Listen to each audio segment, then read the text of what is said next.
recording here. Okay, great. So number 15, recording purchases and sales of inventory. We have Louder Company purchased 275 units of inventory on account for $5,775. I'm actually going to get a pen.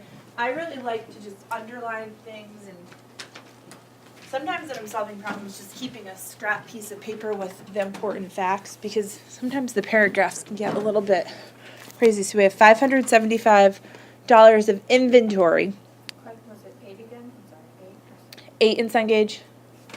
Yep. Due to early payment, Louder received a discount and paid only $5,225.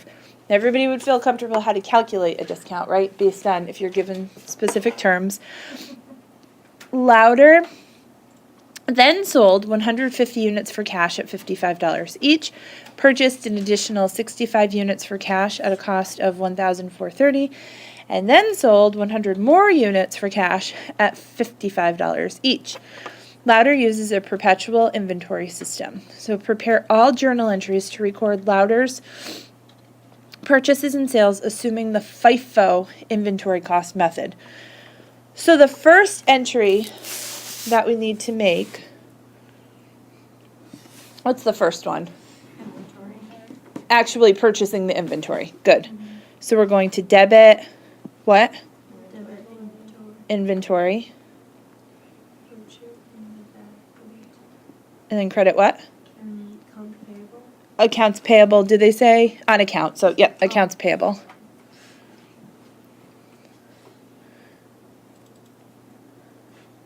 And how much is that for?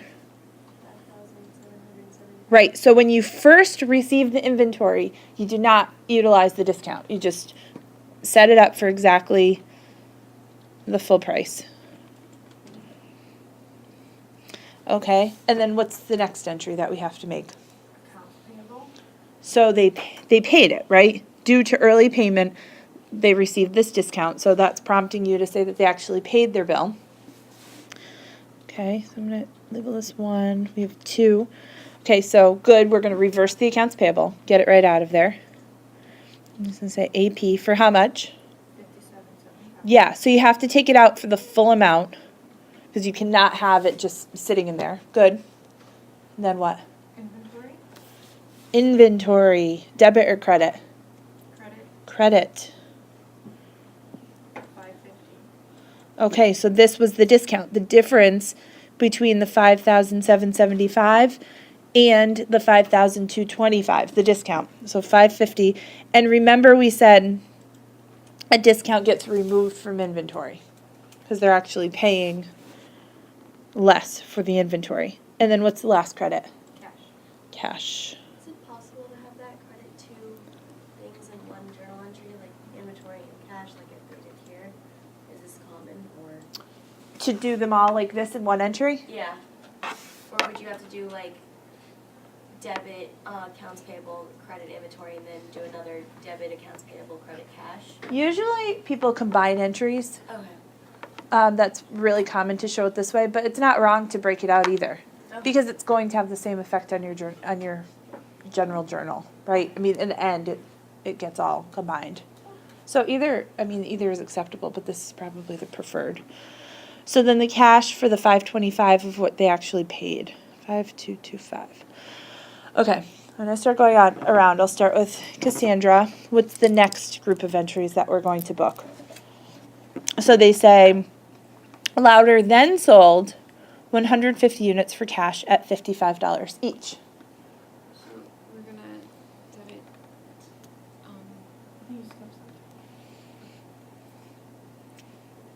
We recorded the inventory, the payment, now we're on to the sale. Right? Oh, 150. Yep, 150 units.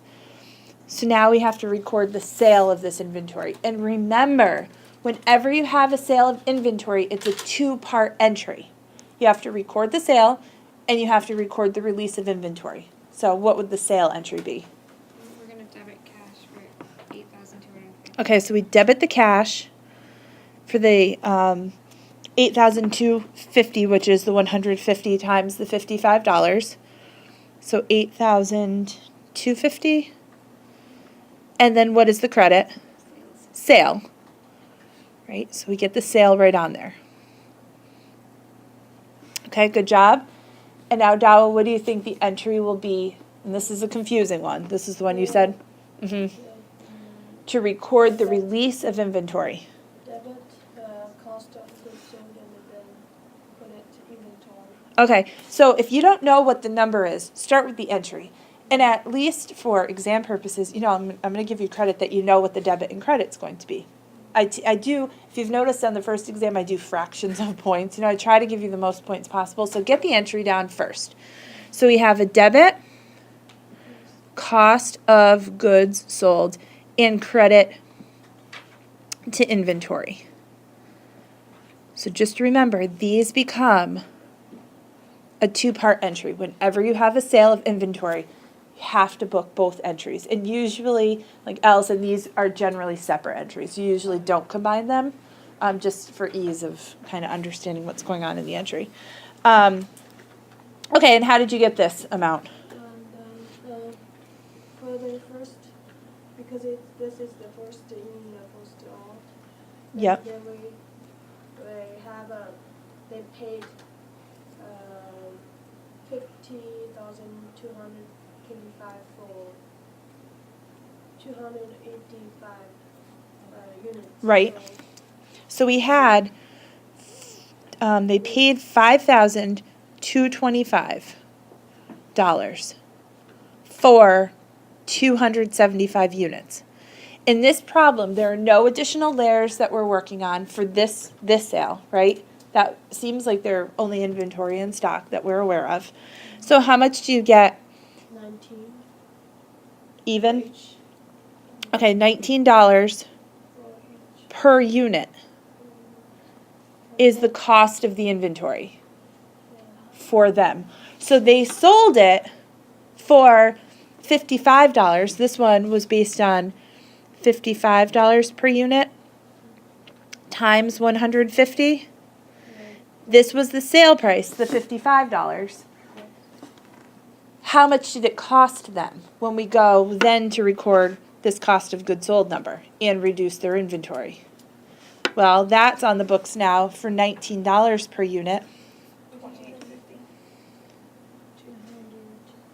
2,008 Okay, so we're going to do the $19 Times the 150. times the 150. So that should come out to, what did you get? 2,850. Great job. 2,850. So we have 2,850 is what our expense was for the amount of units that we're going to sell. Does that make sense? Where did you get 275 from? The number of units that they purchased in total. Oh, okay. So this one, this was the total cost for this amount of units. So then we're just breaking it out per unit to figure out how much the cost should be per unit.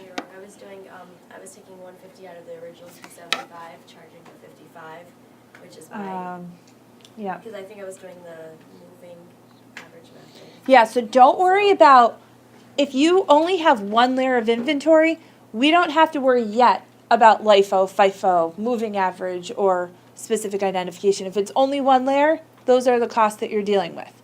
They do tell us that it's FIFO, so I can see why your brains are trying to figure out, which costing method we have to use. We'll get there, but not in this particular entry. Okay. We have more things that we need to book here. Let me see if I can remember how to do this. I'm going to shrink this. Give me some more space. Oops. Okay. So now, Allison, what's the next entry that we're going to have to book? You're in debit inventory and credit cash. Okay, so they purchased more, right? They purchased an additional 65 units for cash at a cost of $1,430. Okay, so we've got entry 5. And what did you say? Debit what? Debit inventory because they purchased Yep. it, and then they gave cash for it, so it's the credit. So they say they paid cash. So if you're trying to decide AP or cash, in this one they just told us it paid cash. So we have cash for 1,430. Yep.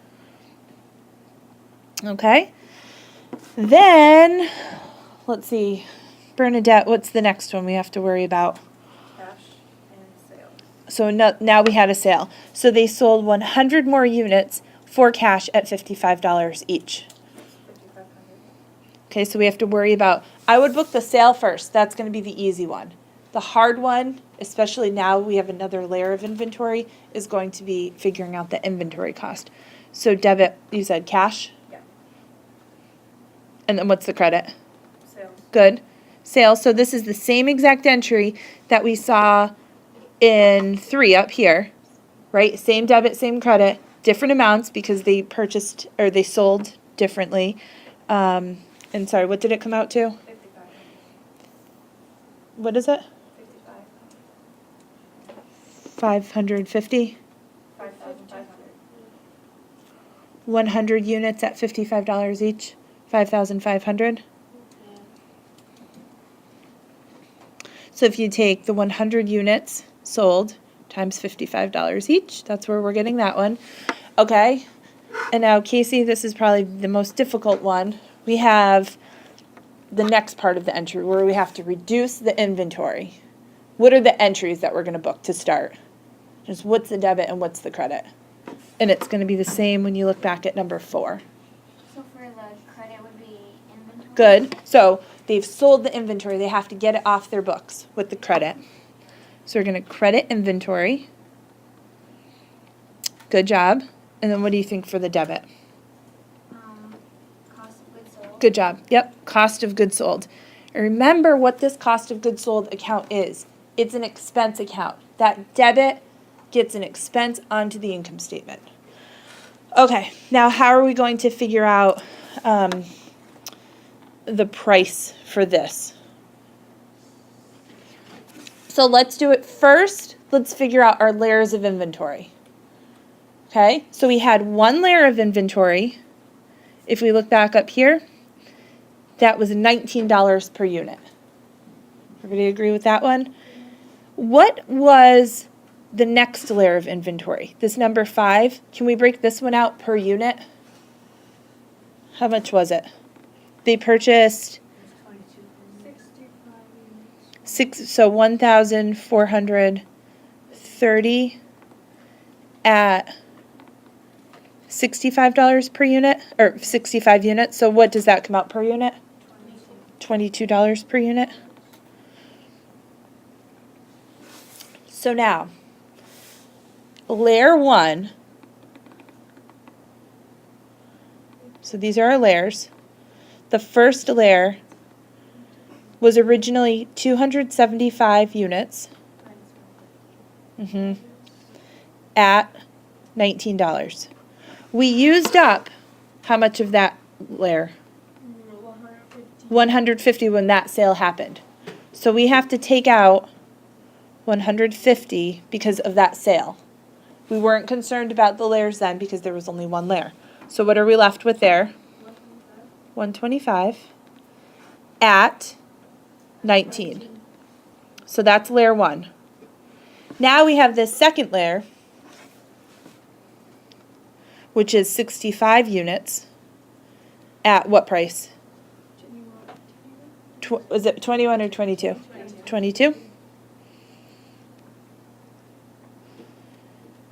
So now, so those are our layers. It'll look really messy up there. How many products sold during this last sale? 100. So if it's first in, first out, which layer are we going to eat into first? The first layer, this layer with the 125. So 100 sold, we're going to use this $19 price because we're going to use that layer of inventory. So we're going to take 100 out of this layer. So there will only be 25 left. 100 is what gets reduced from this inventory. So it's 100 units that were sold at the $19. Right? What? 1,900?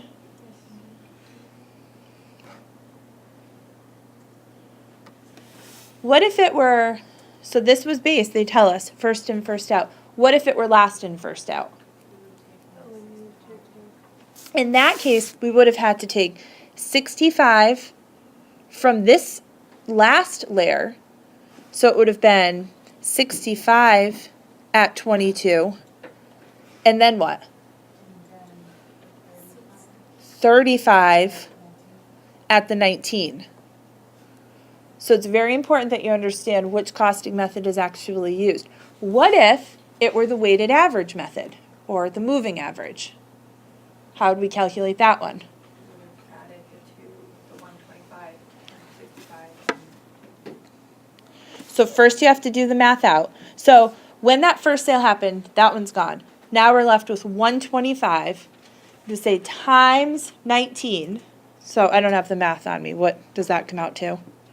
If it were 125 times the $19. 2375. $23.75?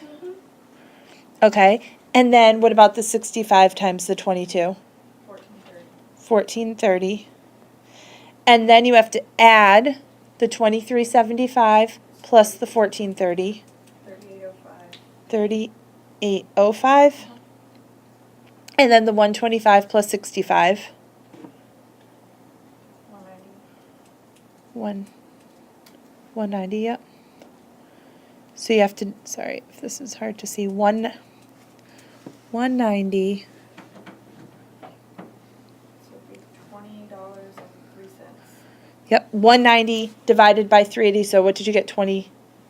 20.26. 03. So that would be the weighted average. Okay? So that should be all of the journal entries, I think. And then it said what journal entry would be different if Louder used the LIFO inventory costing method, and how would they be different? Only this entry, yep, only this one would be different. Every single other entry would be exactly the same. It's just when you're trying to figure out how much you're releasing from inventory, and we've already explained which costs we'd use. Okay? Feel good about it? That was a good one to go through. Okay.